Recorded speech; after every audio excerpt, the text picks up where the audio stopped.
the father to have that type of power, even in the sense of a wife, and she says that this is going to happen, and then the husband can say, no, that's not going to happen. He can negate everything, the vow that she's made. And so any vow that's made by a wife or a daughter who hasn't been with someone can actually, be negated by the father. Okay. So I say, no, that's not going to happen. He can negate it. Okay. So that she's made. Oh, okay. I don't know what the problem is. I want to give that information out because it's important for us to understand, how the Holy One of Israel operates. So I say that to say that Yaakov now is telling his sons what their end is going to be, what their future is, and what's going to happen to them. And then he goes on to say that he wanted them to assemble. So the first thing he says to them, which is interesting in the Hebrew language, he tells them to gather. That's what he tells them. He says, gather yourselves. Okay. And then he turns around, so they gather themselves. And then he says, assemble yourselves. Right. And listen. Okay. So how many times does he have to say it? Well, he's actually using two different words. One is in terms of, come together. The second one is, I need you, I'm trying to grasp you. I want this to take hold of you. And I want you to really think about what I'm about to say to you. Okay. So one is gathering yourselves physically, and the other one is getting yourself in the right type of mindset so you can listen to what he's about to say. And he wants them to really pay attention carefully to Israel, your father. That's what he wants them to do. So that word right here in the Hebrew has to do with the idea of taking a very firm grasp on about what I'm about to tell you, because it's important. Okay. He then begins to talk about Reuven. Reuven is his firstborn son, meaning to behold a son. And he says, you're my firstborn. You're my strength. Okay. You're my koach. Okay. You're my strength. The first fruits of my manhood, and those superior in your vigor and power. You are unstable as water, so that your superiority will end, because you climbed into your father's bed and you defiled it. And he climbed onto my couch, my concubine's couch. This is not really a good translation of what it really says. What he's saying is this. He's saying that his son, his firstborn, was the beginning of his strength and his vigor, right? He had all the strength that a man has is given to his firstborn son. It's to the firstborn. And that's why the firstborn is so important to the Holy One of Israel, because they hold literally all of the strength of that father. Okay. So what he did, Reuven did something that was very treacherous. Okay. It said that, number one, he was unstable as water, meaning that, once water starts running, you can't stop it. And also two, this had the idea of frothing, to like be frothy, meaning to bubble or boil over. Okay. And so when something bubbles up or boils over, it's going beyond. It's not operating in its natural state. Okay. So he said that what he was doing, he was bubbling over and he was frothing with his lust. Okay. Could have been because he was always in, getting mandrakes, which he gave to his mother the time that she asked for him. So he was a very sensual person. Okay. And because of this and his instability as a leader, he literally gave up his right as the firstborn. Okay. All that has diminished from him and has been transferred over to someone else. Okay. It said that he climbed on to his concubine's couch, and also too, he defiled his father's bed. It defiled it. Well, here's the thing. He really defiled, and it means to pierce. Okay. Or to puncture a hole. What he did was he pierced his father. He wounded. That's what he did. He wounded his father with this act of what he was doing. He said he climbed onto his concubine's couch, which we know her name is Bilhah. Okay. Bilhah was the mother of Don. Let me see. Was she Don? Yes, Don and Naphtali. Okay. This translation here says count on concubine's couch. In the Hebrew, it doesn't say that. In Hebrew, it says that it was a continual. It was a continual going to different couches. Okay. So he didn't have this one-time occasion with his father's wife. He was doing this all over the place in all the different places. And so remember, it said that it was told to him that Reuben had slept with his wife, his maidservant, his concubine. But Reuben was doing this all the time, and they got caught. And word came back to his father. Okay, so all the time they were doing this in different places. So it wasn't a one-time event. They were having literally what you would call an affair behind his father's back. Okay. And, I couldn't imagine having to look at my son and the woman that I had, had children with, and my son turned and had a sexual relationship with this woman. That was very difficult. And this also too, at the time when Joseph was no longer around. So then he says to him that his superiority will end, which it did. And then he told him that, and that really, some people say this is gather, so I'm going to tell you what it is. This literally was not necessarily a blessing for him. It was an insult, because he said everything that he said in front of all his brothers.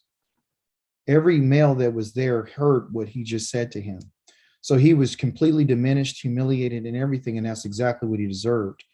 Shimeon and Levi are sons. Okay, so Shimon means to hear, and Levi means to be joined.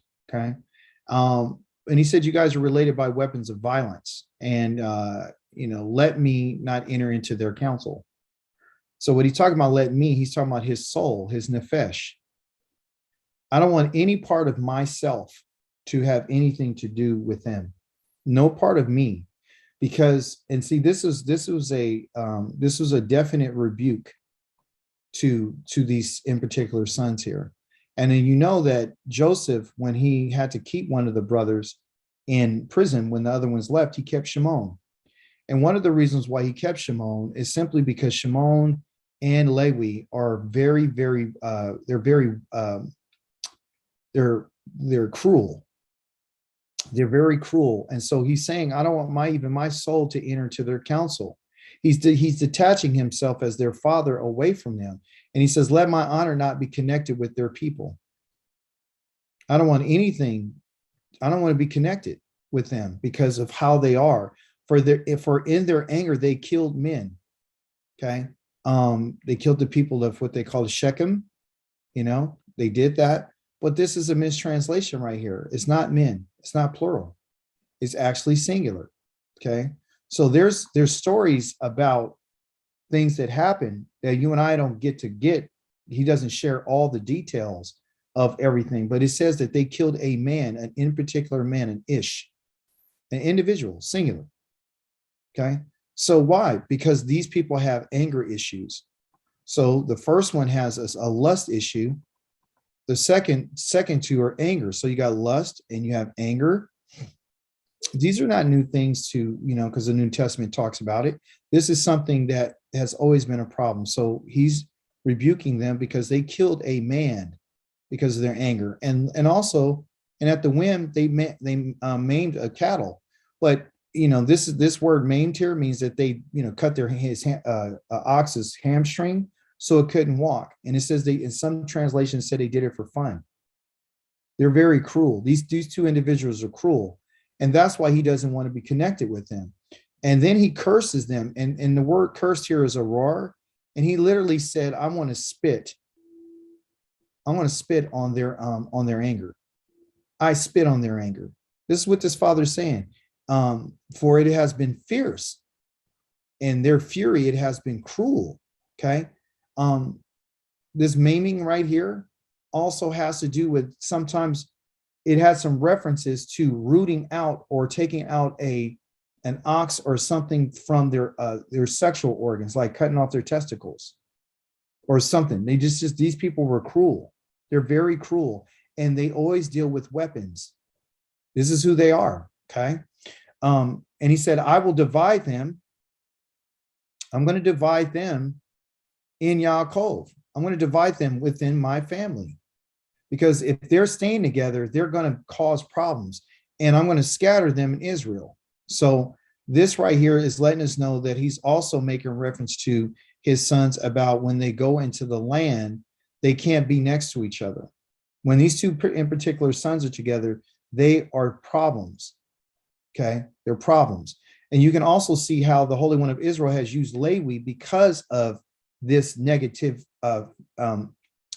attribute.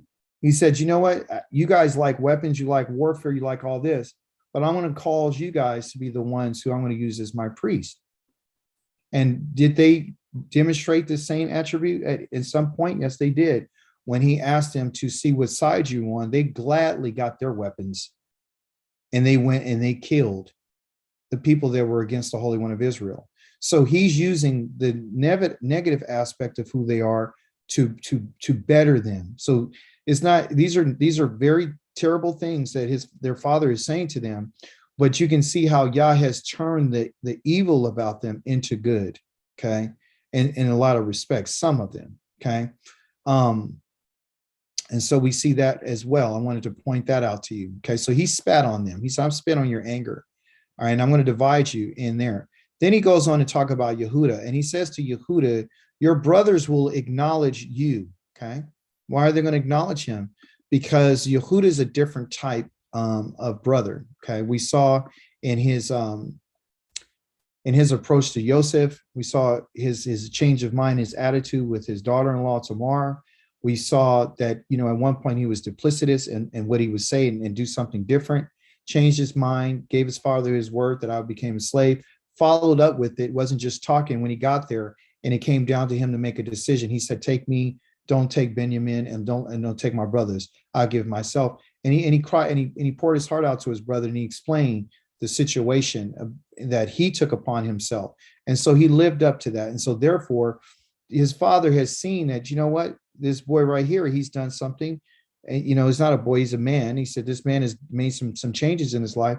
Therefore, your brothers will acknowledge you. They're going to praise you.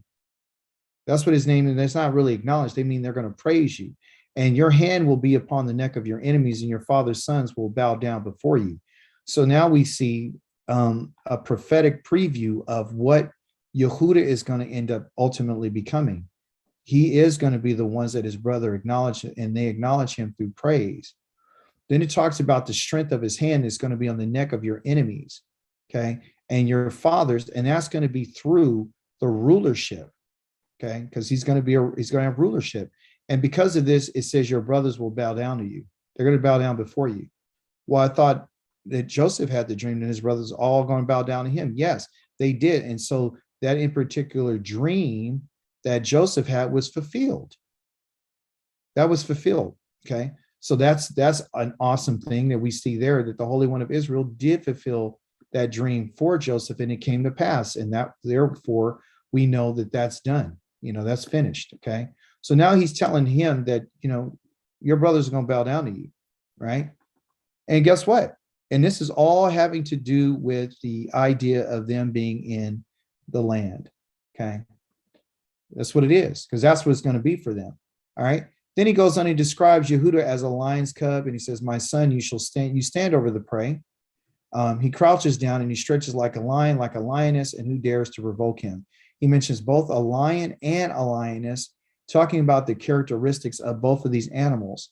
So he makes him a cub, then he turns him to a lion, and then he turns him to a lioness. So he's and that's where Judah gets this image of being a lion. When you look at the flag, it always has a lion on it. That's his banner. That's one of the idea for his banner. Okay. I forgot what Reuben's banner is, and I know a couple of them, like Benjamin is a wolf, and I think Dan is a snake, and Shimeon is a picture of a castle, something like that.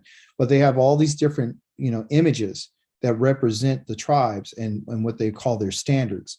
So he has a personality like a lion. He operates like a lioness, and so that's what he is. That's who he is. He's a lion. All right. And so who dares to provoke him? Because lions just don't turn away from anybody. They're very bold. When they go after something, they don't think. They don't try to. They're not afraid. They're very courageous and they know what they want and they go after it. And so because of this, he tells him that the scepter will not pass from him, meaning the rulership. Again, the scepter is a picture of either a staff or a scepter, meaning a tool or an instrument of rulership. And he says, and listen, nor will the ruler, there it is, the ruler's staff between his legs, okay, until whom the obedience belongs, or they call it Shiloh, and to whom the peoples will obey. And again, this is prophetic because out of him is going to come a ruler, okay, a ruler staff. But in the text, in Hebrew, it talks about, and I don't want to misquote it, and that's in verse number 10, right?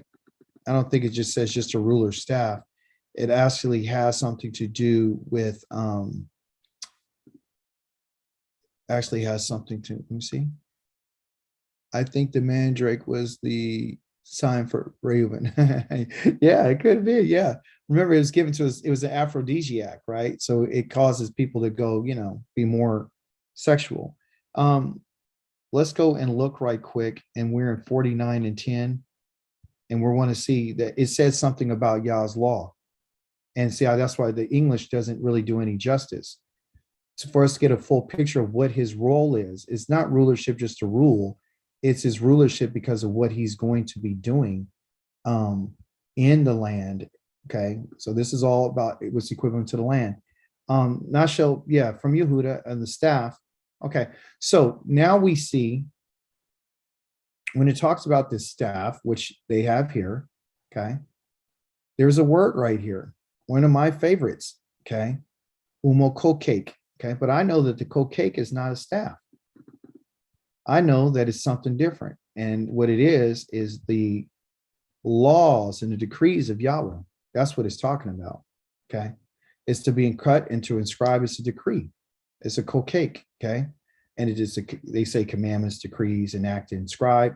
Comes from the word what? What word does it come from? They use it as for law. They use it as statutes. They use it for a whole bunch of different things. But really, literally what it's saying is that you cannot, where's it at? Engrave, implication, metal towel. Okay. Portray lawgiver. There's another word. It comes from the original word that it comes from is called a koch. Okay. And so it's to cut and to inscribe. So now that's giving us a little bit more information about what is he really talking about when he mentioned this staff. Okay. So this scepter will not pass, and nor will the laws and the decrees. Okay. That's what it is. These are decrees right here from between his legs. Okay. So there's always going to be someone that's going to always be there in order to give the decrees of the Holy One of Israel until he comes whom it belongs. And it is whom the peoples will obey, meaning it's going to be what they would call someone from the Davidic family. That's what it is. A lot of people say, oh, until, this one in particular Messiah comes. No, it's a Davidic family. Okay. And those people will obey him. Okay. Tying a donkey to a vine, or until Shiloh comes and the donkey's colt to the choice grapevine, he washes his clothes in wine, his robes in blood, in the blood of grapes. All right. So without spiritualizing this and making sense of it from a very physical standpoint, what it's talking about, if you notice, they're using terms like,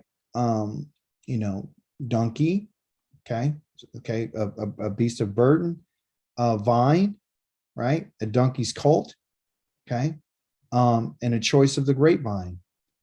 He's going to wash his clothes in wine, okay, and his robe in the blood of grapes, okay. This is not Book of Revelation, blood of the enemies. He's literally saying that his eyes, okay, are going to be bloodshot red, okay, from what? Drinking so much wine. This is what he's going to have. He's going to have vineyards, okay? He's going to have so many vineyards that his clothes are going to be like covered. from the what? The blood of grapes. Okay. And the blood of grapes can be not only wine, but it could be grape juice when it's, it could be grape juice. And it's talking about, his land is going to be so expansive. Okay. That's what it's talking about. And look, it confirms it right there in verse 12, where he talks about his eyes are going to be darker than wine and his teeth are going to be whiter than milk. Why? Because of that which is coming out of the land. That's what it's going to be. He's going to have so much. Okay. And also too, the wine represents joy, right? And it represents the kingship, because that's what where it goes. Okay. So, and then he goes and talks about Zebulun and how he's going to live at the seashore. So now we're getting some territorial, space here. He's letting us, again, confirming where he's going to live and what he's going to be doing. And a matter of fact, his banner is a ship, anchoring along his coast and at the border of Zidon, letting him know where he's going to be. Okay. And then you have Issachar, who is a donkey. Okay. So he's given all these different, signs and symbols of what they're going to be like, laying down between two sheep sheds. Okay. And seeing how good he has settled life and how pleasant the country, he will bend his back to the burden and submit to forced labor. That has to do with how he's going to be operating within the land. Now, I don't know all of what all these things mean, but we can only take what we can take on this in particular cycle. Okay. Dan will be a judge of judges people, because that's what his name means. And as one of the tribes of Israel, Dan will be a viper. So there he talks and calls him like a viper. And what does a viper do? It's on the side of the road. It's a horned snake in the path that bites the horse's heels and the rider fall off. So from a military standpoint, he's going to be very stealthy. He's going to be a different type of warrior. Okay. And who waits for the deliverance, Yahweh. And then it's talking about God. What is he? He's a troop. He's an army. A troop will be on him, and he will troop on their heel. He's a military. Okay. Then he talks about Asher. When all these things are happening in the land, Asher's, his food is rich. Why? And he will provide food fit for a king. And in the Hebrew, talks about delicacies. And, we understand that he had a lot of olive oil. We understand that he had a lot of fruit trees and nut trees, and he had a whole bunch of stuff. And this is having to do with that part of the land. It says Naphtali is a doe, which is a female, okay, and Set that bears beautiful fawns. And so this is not in the Hebrew. If you read this, you would think that he's going to be like a female deer, and he's going to bear a lot of beautiful daughters, beautiful fawns, right? Well, this is not necessarily so. The Hebrew on this is that Naphtali is going to not have beautiful fawns, but Naphtali will have beautiful words. He's going to have beautiful words. So beautiful words could be, that which is poetic. That could be different things for songs. That could be for anything, but it has to do with his speech, how he speaks, how the people in his family are going to be. Okay. And that's interesting, because his name means to wrestle, right? Because his mother said that, I had him, or this is Bilhah's son that Rachel had gave to Yaakov, and his name has to wrestle. He's a wrestler. So what is this wrestler doing with beautiful words? Because instead of him always fighting with people physically, he can also say things to them and turn people into knots, or get people to turn through his speech. So that's a beautiful thing that we see there. Yosef is a beautiful plant, a fruitful plant. This is what he says about him. He's a fruitful plant by a spring without branches climbing over the wall. So you can see that the father is saying some positive things about some of his sons, and he's saying some very negative things about some of his other sons. I spit on Shimon and Levi. I want to have nothing to do with them. Reuven, you're weak. You're weak as water. You pierced me. And you're going around having an affair with all these women. With my woman all over in different places. Right? He talked about Yehuda and how what he's going to do takes a leadership role. Then he begins to talk about all these other sons. And he loves these sons, okay? But now he gets to Yosef. Yosef is a fruitful plant by a spring and branches climbing over the wall. This is said is going to happen to him. The archers attacked him fiercely, shooting at him and pressing him hard. And by his bow, he remained taut, and his arms were made nibbled by the hands of the mighty one of Yaakov. And from there, from the shepherd, the stone of Israel, which is Yahweh, and by the Elohim of your father, who will help you, by El Shaddai. Okay? By El Shaddai. Okay? So remember, I said we were going to talk about El Shaddai. And I think that's the reason why I went through this first, is because I want to talk about El Shaddai. That's who I want to talk about. Okay? And I want to tell you why this name is different from Yahweh's name. Okay? And why it's a title. And okay, he said, who will bless you with blessings from heaven above, or that says beautiful words, blessings from the deep. So he's getting his blessings from the deep. He's getting his blessings from the heaven, which is the waters and the dew. He's laying below. He's giving blessings from the breast and from the womb. Okay. So Yosef, by the way, had more children than Ephraim and Manasseh. And his father had alluded, says, if you have any other kids outside of these two, because I'm taking these two are mine. Anybody after them, they're yours. And then the book of Joshua tells us that Joseph had other sons who were asking for their inheritance in the land. Okay. So again, the Torah doesn't give you all the details. It gives you little bits and pieces in different places. So you'll find these things out. So when he's talking to him, this is a reason why he's blessing him. He's not just blessing him through Manasseh and Ephraim. Okay. He's blessing him for all his other sons and daughters and people in that family. Okay. And so those blessings, the blessing of your father are more powerful than the blessings of my parents. Okay. The blessings of your father are more powerful. The blessings of him is more powerful than the blessings of my parents. Extending to the farthest of the everlasting hills, they will be on the head of Yosef and the brow of the prince among his brothers, meaning like this has to do on the crown. So all of his brothers are princes. Every one of the sons of Israel is a prince. When Yah told Yaakov that he was going to increase his descendants, he says, I'm going to have kings and princes and people of that quality come out from you. When he told Abraham that you're going to have nations and kings and princesses and princes to come out of your line. So this family is a royal family. They're royal, okay? Every one of these sons is royal. And even if they make a mistake, and even if they're cruel, they're still a prince, okay? They're still what they would call a Nasi, okay? They're still a prince, okay? And a Nasi operates as a Sar, and a Sar is one who turns someone's head. So these individuals here have all come full circle, and now you can hear the father putting all these blessings, okay? He didn't bless anyone except for this boy right here. And the reason why, or this man, his son, the reason why he blessed Joseph is because Joseph is his firstborn. He's the firstborn of Rachel. Okay. In the Torah, it says that if you had two wives and you had a firstborn of the wife that you hated, and you had a firstborn of the wife that you loved, somebody tell me what the Torah says about that. Who do you give the blessing to? The son of the wife that you don't love.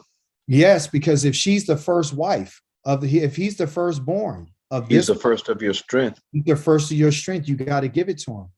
There's no question. You got to give it to him, no matter if you hate his mother. You understand? So the Torah is designed around this family. This is why everything has happened to this family. Remember, Yah says that a man should not marry a woman and her sister. Well, isn't that what happened with Yaakov? Yes. Yah says that a man should not marry his sister. Well, isn't that what Abraham did with his sister? Right? It says that a man should not sleep with his his son's daughter, wife. Isn't that what Judah did with Tamar? See? So, okay. So, and here it is. Yaakov overlooked Reuven because of what he did. He pierced him. He said, "You literally pierced me when you did that." But he had a firstborn. And guess what? Did he love Leah or did he love Rachel? Rachel. He loved Rachel. And who was the first wife? Leah. Yeah. So she got, okay. So all this is behind it as well. You understand? So these things, all the Torah and the instructions are designed for a people that have had these issues, who have had these lust issues, who've had these anger issues, who've had this warlike spirit, like, being cruel, and being cruel to an animal and being cruel to a servant and being cruel to those who work for you and not paying them, all these different type of things. So Israel, which we're getting into next week, is talking about their time in Egypt, which then we're going to find out what Yah does with them. So all this stuff has been on these people, okay? And I want to make that clear that the Torah is especially designed for this people. So here you see that the father is blessing his son, and he's telling him all these great things, and he's blessing Yaakov. But now we also know that it said that all your brothers are going to bow down to you, Yehuda.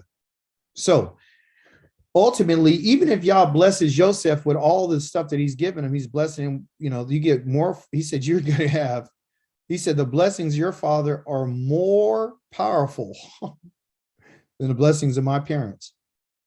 They're extending to the farthest of the everlasting hills. They'll be on the head of Yosef, on the crown. You understand? On the crown, they're going to be on the crown of the prince among his brothers.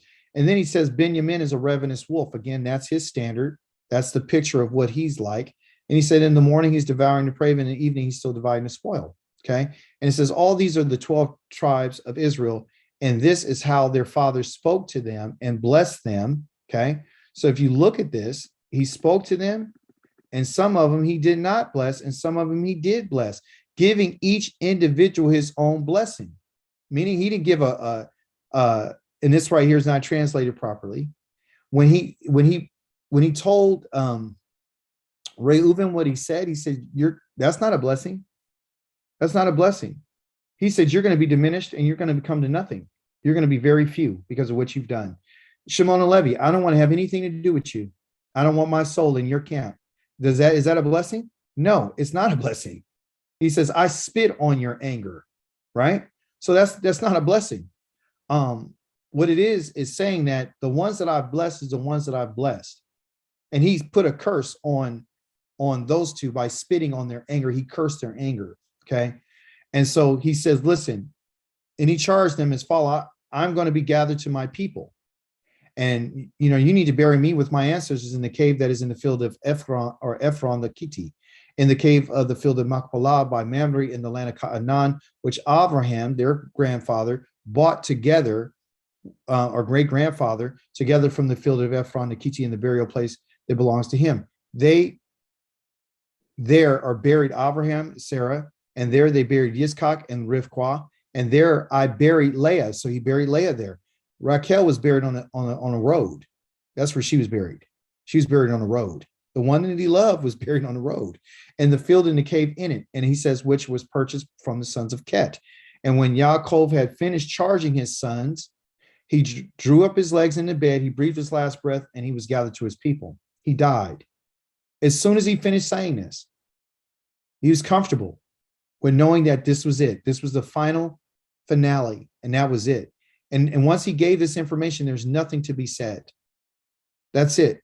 So what it is that when he says what he says, it stands. Okay. And it stands for them when they get into the land. This is what Yah says, that they're going to give an inheritance. This is why he told Joseph. Matter of fact, he did not bless, by the way, he did not bless, put a blessing on Manasseh and Ephraim. His hands on them was not to bless them. His hands were on them to have conveyed on them his name. When he blessed, he said he blessed Joseph. That's who he blessed. He didn't bless Ephraim and Manasseh. He transferred his name upon them, and he took them into his family by the Malach that gave him his name. That's why he called upon him. So let the Malach who has always been with me to come and give them the name of me and my fathers. Okay. So I want to be clear about that, because there's always some confusion about who's really blessed. Do you get rid of Joseph? Is it Joseph and Ephraim, or is it just Ephraim and Manasseh now? And Joseph's out the picture because he married to a priest from Egypt, a priestess from Egypt. No, Joseph, when they left, he said, take my bones out of here. And they did. And they brought his bones back to the land of Canaan, and they buried him in Shechem. That's where he was buried. He was buried in Shechem, just like he asked. So, and guess what? If his bones left, his descendants left as well. Okay, his children. Okay. I wanted to share with you the part about El Shaddai. Okay. In Exodus chapter number 6, I want to show you something that you've probably never seen before. Yahweh spoke, or Elohim spoke to Moshe, and he said to him, I am Yahweh. Okay. I am Yahweh. I appeared to Abraham, Yitzchak, and Yaakov as El Shaddai. Although I did not make myself known to them by my name, Yahweh.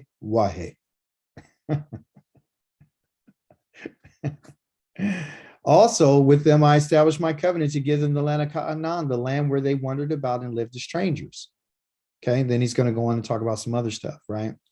And but he wanted them to know that, and I should read it because it's going to bring more clarity. Verse 5 says, moreover, I have heard the groaning of the people of Israel, which is the sons of Israel, whom the Egyptians are keeping in slavery. I have remembered my covenant. Therefore, say to the people, or the sons of Israel, I am Yahweh. I will free you from your forced labor of the Egyptians and rescue you from their oppression and redeem you from with an outstretched arm and with great judgments.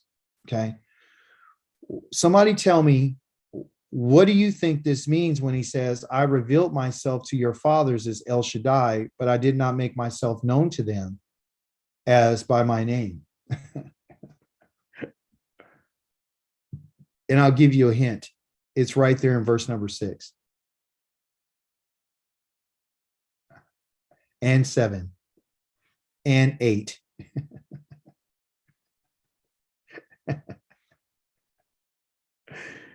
6, 7, and 8 tells you what's the difference between El Shaddai, which is the burly, the devastator, the one who's burly and a protector, and the breast, the one of the breast to provide sustenance and provide comfort. I'm the comforting one. Okay.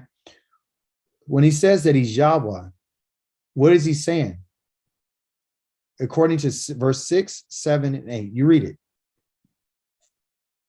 That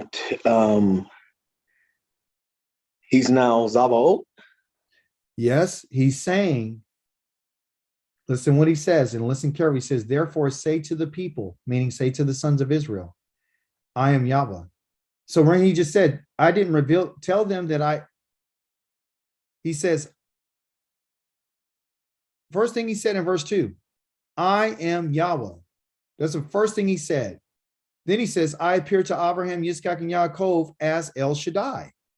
Although I did not make myself known to them by my name, Yahweh. Also, with them I established my covenant to give them a land of Canaan, the land where they wandered and lived as foreigners. Boom. Okay. He stops right there about what he's talking about, Abraham, Isaac, and Jacob. Moreover, I have heard the groaning of the sons of Israel, whom the Egyptians are keeping in slavery, and I have remembered my covenant that he made with their fathers. Therefore, say to the sons of Israel, I am Yahweh, and period. I'm Yahweh. Okay. Now he says, and I'm going to show it to you. I will free you from forced labor of the Egyptians. I will rescue you. I'm going to free you. I'm going to rescue you from their oppression. I'm going to redeem you with an outstretched arm and great judgments. I will take you as my people. I will be your Elohim, and you will know that I am Yahweh, your Elohim, who freed you. Okay. I will bring you into the land which I swore to give to Abraham, Yitzchak, and Yaakov, and I will give it to you as your inheritance. I am Yahweh. Okay. So when we talk about the quality of his name and who he is, and what is he letting them know when he says, I am Yahweh? I'm letting you know that I did not have to do this with your fathers. Number one, I didn't have to free any of them. Number two, I didn't have to go in and rescue any of them. Number three, I did not redeem any of them with a stretched out arm and poured out judgments, or a stretched out arm and great judgment. Number four, okay, I didn't take them as my people. They were individuals. They weren't my people, a nation. Okay. Okay. So look at the differences. Number five. Okay. You will know that I'm Yahweh. Okay. When what? When number six, listen to this, when you're freed. Okay. Well, actually, I should take that away, because who freed you, which he said he was already going to do up here. So I can't count that again. I'm going to bring you, six. I'm bringing you into the land, and I will give it to you. So, Seven. Brother Dawid, Yes. are you saying that the name Yod-Heh-Wah-Heh or Yahweh has a different significance than El Shaddai? Yes, it does. Even though it's the same Elohim, he's saying that when I work with your fathers, I never work with them in this capacity. I never freed them from anything. I asked them to come and follow me. And they and here's the thing. I wanted to show this to you, but I want to also show you something else. Okay. So this is in chapter number 6, verse number 2 through 8. Okay. Well, let me show you that, because it says that, they didn't know me by this name. So what people do is, and that's a great point that you just brought out. A lot of people get confused because they're like, wait a minute. He did talk to him. Okay. So let me show you here in Exodus, or is it Genesis? Genesis 15. Let's just stay in 15. Genesis 15 says this. Sometime later, the word of Yahweh came to Abraham in a vision. He said, don't be afraid, Abraham. I'm your protector. Your reward will be very great. And Abraham replied, what Abraham replied and say? What did he say? What did he say in verse 2? What's the first word he said? Yahweh. Yahweh Elohim. Yeah. What good will your gifts be to me if I continue childless? Okay. Okay. So Yah, he knew Yah's name. He knew his name. But Yah said, I appeared to them as El Shaddai. I never appeared to them as Yahweh. So there's something different between my appearing to you and my appearing to them. Okay. My appearing to them caused them to have success in a certain way. And here it is. The success is that, let's just take Yitzchak for example, in Genesis chapter number 26. Let's just look at this. So I just showed you where he mentioned his name. So he did know his name. Where else? I want to show you something else. So it said he appeared as El Shaddai to them, right?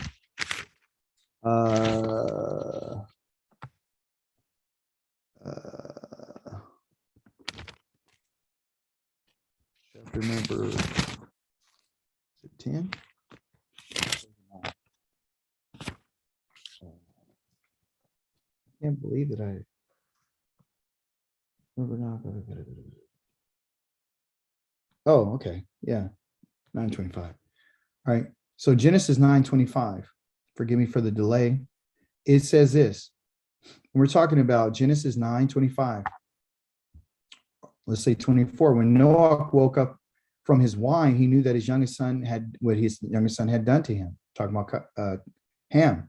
he said, cursed be Canaan. He will be a servant of servants to his brothers. And then he says, what? What did Noach say? Blessed be Yahweh. Blessed be Yahweh. So he knew Yahweh's name. He called on Yah's name. Okay. So it's not like when Yah says that they didn't know me by this name, we need to understand what he's talking about. To know Yah is to be intimate with him in a way that he is never intimate. Yada means to know. It means to be intimate. Okay. Meaning to have an experience with. Okay. Yahweh's experience with Abraham was different than his experience that he had with Yitzchak. Yitzchak experience with El Shaddai or Yahweh was different than what he had with the children of Israel. Hey, Brother Dawid. Yes. But I think that just makes your point even that much more, because he didn't have to rescue and redeem them and deliver them. Yes. So that just makes your point even that much more. Yes, he didn't have to do that with them. Okay. And so I wanted to show you that's, because people were like, well, his name was mentioned. His name, what do you mean he never talked to him? And they didn't know him by name. They did know his name. They knew it, but they didn't have the experience with him in that manner. So in Genesis chapter number 26, he says this about, to him. He said, Yahweh appeared to him. So we're talking about the same Elohim. Okay. Appeared to who? He appeared to Yitzchak, and he says, don't go down to Egypt. Don't go down into Egypt, but live where I tell you. But he appeared to him, right? The reason why he's saying Yahweh appeared to him instead of saying El Shaddai is because Moshe is the one writing the story. You understand? He's writing a story. He's writing a narrative. Yah told him to write this, okay? And so he's writing a story, and he says, don't go down into Egypt, but live where I tell you. So he stay in this land, and I will be with you. And what? I'm going to be with you, and I'm going to bless you. Because I will give all these lands to you and your descendants, and I will fulfill the oath which I swore to Abraham your father. I will make your descendants as numerous as the stars in the sky, and I will give all these lands to your descendants, and by your descendants all the nations of the earth will bless themselves. And all this is because Abraham heeded what I said, and we don't have time to go into Hebrew. And okay, so he did what I said. He did what I said, and he did. Okay, so he listened to what I said. He obeyed what I said, and he did what I told him to do. He followed my mitzvot, which are my commandments, and my mishpatim, and my Torah. This word right here is not teachings, it's Torah. This is what I don't like about David Stern, because he doesn't want to be truthful here. Because if he put Torah like he does in all these other places, then maybe the Christians would know, we're in trouble. Is that he did follow the Torah. That's Torah right there. Okay. And so Yitzchak settled in Gerar, and the men of that place asked him about his wife and so forth. They go on and talk about that. But there was another part that I wanted to show you that here it is. Yitzchak planted crops in that land, he reaped that year 100 times as much as he sowed. That's what he reaped. For Yahweh had blessed him. The man became rich, and he prospered more and more and more until he had become very wealthy indeed. And when I talk about rich, and he had flocks, cattle, large household, he had it all. They all envied him. Okay. And so they knew, okay, listen to this. So these people got upset at him, was like, hey man, you're doing too much. You got to go away from us. You got to leave us. And so he got up and he left. I'm just summarizing. Okay. And then he went away and he dug some wells and so forth and so on. And then he uses this word. He went away from them in verse 22 and dug another well. Over that one, they didn't quarrel. So he called the Rekovot, the open spaces. And he said, because now Yahweh has made room for us, we will be productive in the land. From there, Yitzchak went up to Beersheba. Yahweh appeared to him in the same night and said, I am Elohim of Abraham, your father. Right? I'm with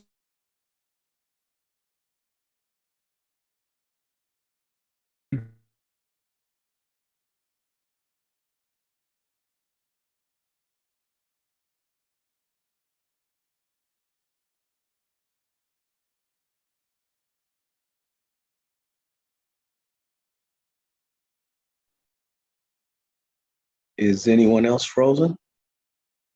I think it's just Dawid. Oh, okay. Hey, Kel. Hey. Yeah, I think it's his computer. I'm Okay. frozen. Yeah, I think his brother Dawid's, because we can all hear each other. Yeah. Yeah. It says Sister Sasha is the host now. Yeah, I think he's probably coming back. His live stream is still going.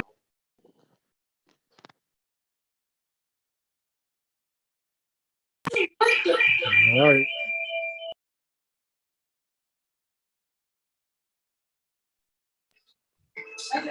It's time for Sasha Craig to take over now. We got a I new see. Yours said it too, Sister Sasha. You want to take over? host.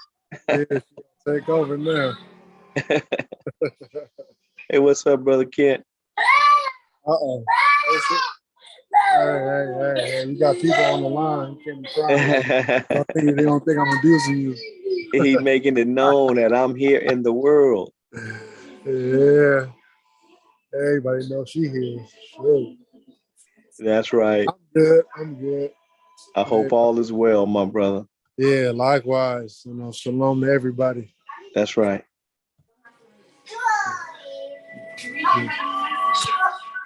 All right, you guys. You back? I'm back. I don't know what happened. All right. So what we saw there was that you see that everyone knew his name. They knew his name, but they didn't have an intimate relationship with him. You guys understand that? Uh-huh. Yeah. So when he says that I revealed myself to them as El Shaddai, I appeared to them as this way, he's talking about in terms of their relationship and what he was doing for them. I mean, he blessed Abraham. Abraham became very, very wealthy. Yitzchak was very, very, very super wealthy, as we just saw in 26. And then also Yaakov became wealthy as well. Remember all the stuff that he had. Okay, then when Israel went into Egypt, they had some animals and everything, but they lost the majority of everything. Okay, because of the famine, they didn't sustain everything. Then when they got there, they built themselves up, and then eventually, Yah says, "I'm the Elohim of your fathers, and I want to come and make myself known to the house of Israel as this entity, this God that your fathers know." And he told them, I don't, your fathers didn't know me by this because I've never done what I'm about to do with you. You understand? Because remember, it talks about when has it ever been that he's gone into a nation and take a nation out of a nation for himself? So when we talk about Yahweh and we talk about El Shaddai, we are talking about the same Elohim. We're just talking about how Yahweh is dealing with his people and the relationship. And this is the reason why he uses those words. And I want you to hear me, and I'm going to close. I got just a few minutes, and I hope you don't mind. I want to share these words with you so you'll know that you have to be careful, because there's a reason why he uses the name Yahweh and not El Shaddai. And I'm going to show that to you. Okay. I'm going to go and I'm going to Shemot, which is in the names, and I'm going to go to chapter number 20. Okay. And in chapter number 20, what you're going to find is the covenant. Okay. They call it 10 Commandments. It's not the 10 Commandments. These are the, Waidober Elohim, the Ethakola Hadabrim, the Ha'ele Lemor. He's about to tell them what it is on the covenant. The first words that he speaks on the covenant are Anoki Yahweh Eloheka, Asher Hotzitika, the May Adretz, the Mitzrayim, the Baveth of Avadim. That's it. Those are the first words right here, Anoki Yahweh. So this is Yahweh's signature. This is to let you know. So if you and I, and that's why he says you can't make any other gods or nothing. So if you and I don't keep this 6,828 times signature, the Yohe, the Wahe, you do not say that, and that's his signature, 6,828 times. He put, these are the first words right here on the covenant. And he tells you that this is my name, that you shall be known forever. Okay. So That's different than El Shaddai. That's different. Eov called him El Shaddai. Eov called him that in the book of Job. He calls him El Shaddai. Chapter number 36, I believe, 36 or 37. He calls him El Shaddai several times. Okay. But in terms of knowing him in this way, is because he put his name on the agreement. And his name is not only an agreement, but his name is on you.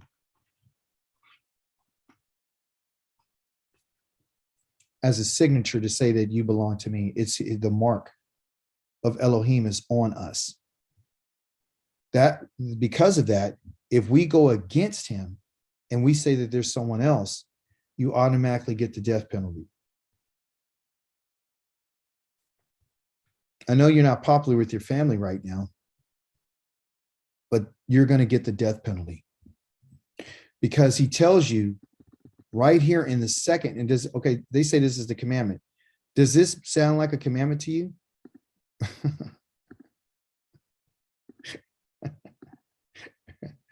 Does it sound like a command? Is the first words, is that a commandment? On the covenant? No. It's a statement.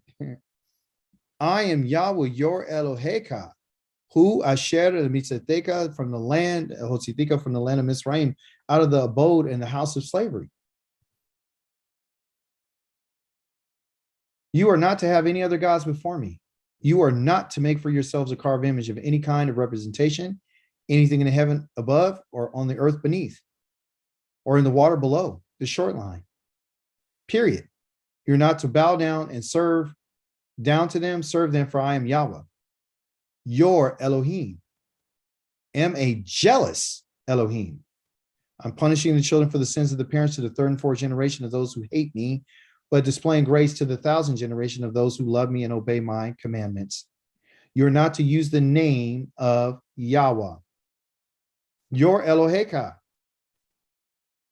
because you're not to lightly use it, because, meaning misrepresent it or to minimize it in any kind of way. Because Yahweh will not leave unpunished anyone or someone who uses his name lightly. Remember the day the Shabbat is set apart for Elohim. You have 6 days to do your labor, all your work. Teacher's talking to us. But the seventh day is a Shabbat for Yahweh, your Eloheka. That's your Elohim. Okay. And then he keeps, in case Yahweh bless that day. Look how many times his name is used. Look how many times his name is used in the agreement. Here, there. And so people say that his agreement's done. So that's 3 so far, down in verse number 7. Let's go to 8. Is it there? No. 9. Yep, it's there. That's 4. Let's go to 10. Is there? Nope. Yep. No, that was actually 9. That's 10, so that's 4. 11. Yep, there you go. 5. 11 has another Yahweh in there. 6. Number 7 has another one. 7. There's 7 Yahwehs that are mentioned.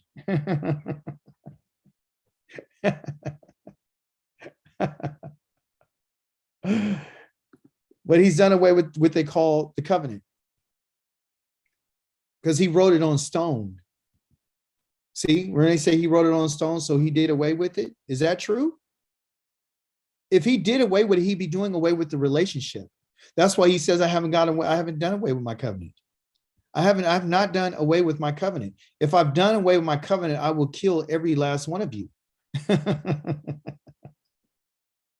I have not done away with my covenant. If I did away with my covenant, I have to destroy every last one of you.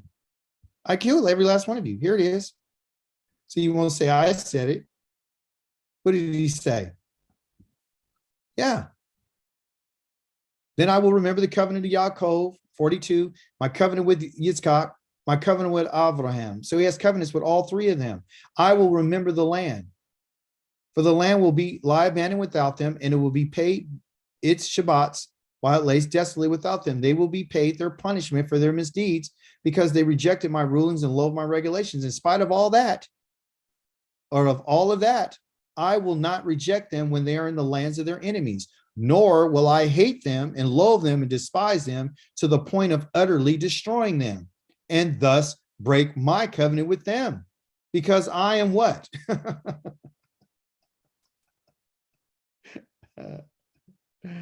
I am Yahweh. Their Elohim. When he gave us the covenant, folks, he was saying that he was our Elohim. He's not going to break when he said, listen, and you know what? We need to be excited about this. I don't want us to get off here depressed and sad. I want us to be excited because he said that I'm not going to break it or hate them, so I would stop being to them an Elohim. I'm going to remember it because I told you that I was going to be your Elohim. Rather, for their sakes, I will remember the covenant of their ancestors. Which ones? Abraham, Isaac, and Jacob? No, the ones who I brought out of the land of Mizraim, because that's where I introduced my name to you, so that I might be their Elohim. I am what? Oh, I am Yahweh. Do you see that? I am Yahweh. I told you. I'm the one who brought you out. I'm the one who brought you in. I'm the one who brought you out. And I'm the one who's going to bring you back again. I'm not going to break my covenant. I'm not going to do that with you, because I made a covenant saying that I was going to be your Elohim the moment that I took you out. That's why I have a right to do everything I'm doing with you. If I want to kill you, I could. Which what you need to be thankful for is the stones that everybody's trying to get rid of. You need to be thankful that those stones, you better hear what I'm telling you right now. If he got rid of those stones, there would be no agreement. Deuteronomy chapter number 10 tells us, Moshe, go get a second pair of stones, come up here so I can rewrite what I wrote on the first ones. After Moshe pleaded and pleaded and pleaded, please don't kill him. Please, please, please don't kill him. All right, bring me some stones and I'll rewrite everything I said on the first ones. But you got these stupid people out here going around telling everybody that Yah wrote that on stone because the hardness of our heart. If that was the case, then why did he rewrite it? He rewrote it because he doesn't want to kill us. He wants us to change our evil ways. That's all he's asking. Bickham, you worked in the prison industry. You tell me, what were you looking for out of the inmates? Right. Were you looking for something? What were you looking for? You looking for what Yah told Jeremiah. That's what you were looking for. Guess what he told him? And this is going to blow your mind. Chapter number 7, Jeremiah says this. The word came to Yirmiyahu from who? From Yahweh. Stand at the gate of the house of Yahweh and proclaim this word. Listen to the word of Yahweh, all you Yehuda who enter these gates to worship Yahweh. Here's what Yahweh Zavaoth, the Elohim of Israel, says. Improve your ways and actions, and I'll let you stay in this place.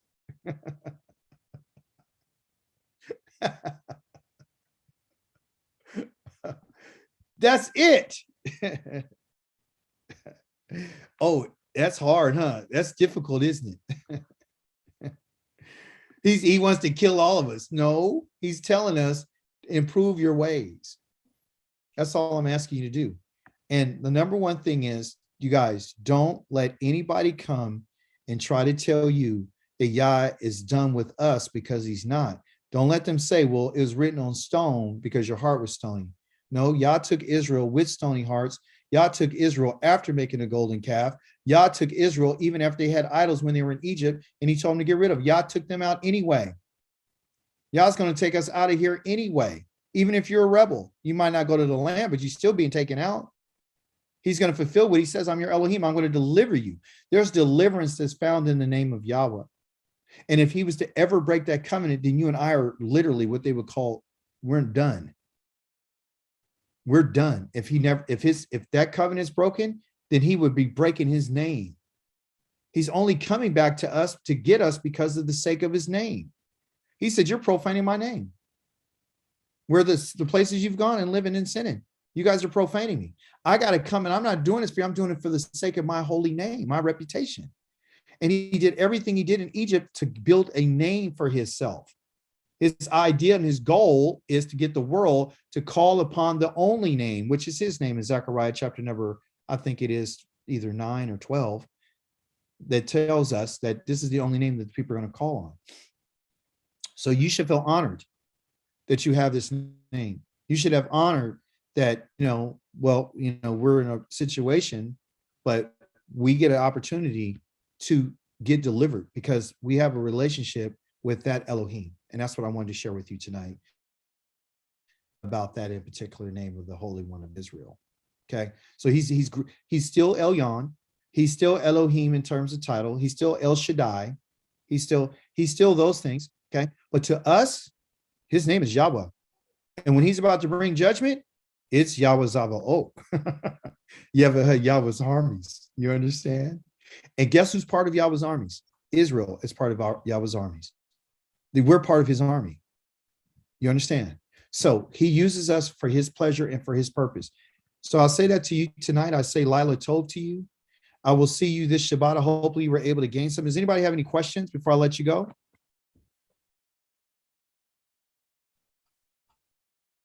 And by the way, thank you for your class participation, all of you. I do. And don't feel like if you don't know something, don't feel like it's a dumb question. Just put it in the chat. I'll answer your question for you. But I wanted to show you, when people read stuff like that, be like, oh, he didn't reveal himself, but it says here, oh, this is contradiction. They don't know what they're talking about. No, Yah's talking about, you don't know me this way. They didn't have any. They never had to been delivered. Okay. But you and I, but guess what? Here's some good news. You and I, he says that you guys don't even know who I am yet. I would like to add something to that. Yeah. Yes. Well, it's just interesting to me that, that different people throughout different times of history have known him by different names.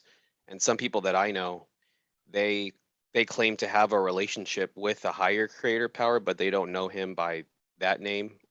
Some of them don't know him by any name, but they just feel like a connection, like a spiritual connection, but they don't study his words. Yes. They don't know his laws, but they feel like some type of a connection, like how the people in the earlier days didn't have the Torah written down, but they operate in a way that is aligned with the Torah, even if they don't know the Torah. There you go. So those are the ones, and I'm glad you brought that point. That's an excellent point. Thank you for that. When we talk about Yahweh, right? And he says, I will be known by the children of Israel by this name. We're the ones who's supposed to know that name. Okay. No one else knows him by that. They might call him Yohe and all these different sorts of things, but they don't actually have that relationship of knowing him. He's never delivered them. He's not expecting the nations to know that name yet. Okay. So that's why he's perfect. Praise the Holy One of Israel. That's why he has brought us to the places where he scattered us, is so he can reveal that name to the nations, because he wants, and I'm going to show it to you right quick, if you don't mind me showing it to you. He wants the world to know that name. That's the goal. The goal is for everybody to know that name. And the way that he's going to do it is through what he's doing with Israel by scattering them, so he can gather them. And when he gathers them, then they're going to know that he is Yahweh Zavaoth. They're going to know who he is. In the book of Zechariah, I believe is in chapter, is it 12? Is it chapter 9?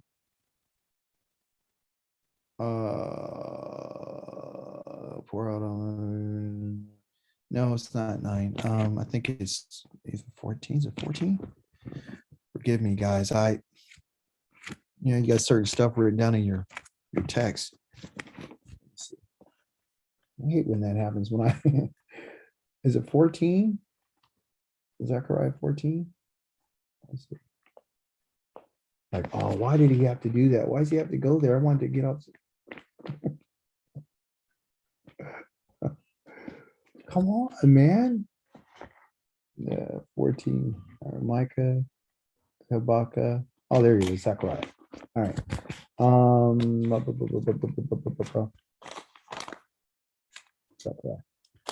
Chapter number, and you guys can write this down. Oh, okay. It is 14. I'm correct. 14:9. All right. So let's go to 14:9. And I'm going to show you something real quick. It's the last chapter of Zechariah. Let me just always remember it's the last chapter. Okay. He says this. Then let's just say a date. On that day, fresh water will flow out from Jerusalem, half toward the eastern sea and half toward the western sea, both summer and winter. The book of Revelation tells you there won't be any sea. Chapter number 21, the book of Revelation says there's no sea. So you know they're lying. 9 says, then Yahweh. Who's it say? Yahweh. Yahweh will be king over the whole world. And on that day, Yahweh will be the only one, and his name will be the only name. You see? That's what it's going to be. Mm-hmm. That's what this is all about. It's about everyone going to see Yahweh, everybody going to Jerusalem. When they find out who Yahweh's people are, we're going to be the people that he's going to display his glory to the nations through. He said, I'm going to show my glory through you. Just like I did in Egypt and I showed Pharaoh who I was through you guys. I'm going to do the same thing again. When I destroyed stuff, you guys lived. When there was darkness, you had light. When the animals died, your animals stayed alive. When I killed the firstborn, everybody in Israel stayed alive. If they did, provided they did what Moshe told them. This is what this is about. So he's using us to get glory from in the last days, to bring the world to him finally in a culmination of them getting to know who he is. So what are you and I supposed to be doing right now? Are we supposed to go around and tell everybody his name is Yahweh, screaming at him? No, guess what you're supposed to do? You're supposed to humble yourself as we have been doing, and you're supposed to be studying the Torah as you have been doing to prove to Yahweh that you've turned to him with a whole heart, you and your family. That's what he says in Deuteronomy 30. You will do exactly what Moshe said. Now, I can't do the offerings, which Moshe told him to do. I can't do this. I can't do this. I can't do this. I can't do that. Do you have a desire to do what Moshe wanted you to do? If you could, would you? That's what Yah's saying. If he told us to go take the land, would you? Or would you be a coward? That's what he's asking. Which one of you guys are with me? Just like he told the Levites, whose side are you on? That wasn't just for them. That's for us too. Which one of you are on my side? Who's going to take up the position for Yahweh? Who's going to do that? Who's going to do everything they possibly can to fulfill every part of the Torah that they can? You telling me he knows that we're not exile? He just told you, I know you're in exile. I put you there. But I'm still looking for a changed heart. I'm still looking for you to say, I'm not going to do what my fathers have done. So there's no excuse for anybody. The only bad part about this is this. Anybody that's Israel by blood, you understand me? They call on another name, they're dead. You're not supposed to, because the Torah says you're not supposed to make the mention of anybody else because nobody else delivered us. So the contract and our relationship with the Holy One in the agreement is based upon his name. That's why he says anybody that's rebelled against me is not going into the land. The ones who are rebelling against him are the ones who are not going to do what he says because they're still having somebody else's name in their mouth called Yeshua, JC, the Christ, the Mashiach, whoever else they want to call on. There's no other savior for Israel but Yahweh. And he says it, and that's the first word in the covenant. I am Yahweh who brought you out. So get rid of that covenant. And that's the reason why they want to get rid of it. Because it has his name. Jeremiah chapter number 23, it says, their prophets are trying to get you to get rid of my name. That's all everybody's been trying to do is to get you to forget about me. That's what all this is about. So we got to do what we got to do. So when you know his name, you got his signature, you study his word, you be 100% with him, and just keep it 100. Keep it 100 with him, and he'll be 100 with you. I guarantee you. You'll be happy. Oh, You know what it is, Gerald. Tell us what he says about those who fear his name and have respect to him. What is he going to do for them?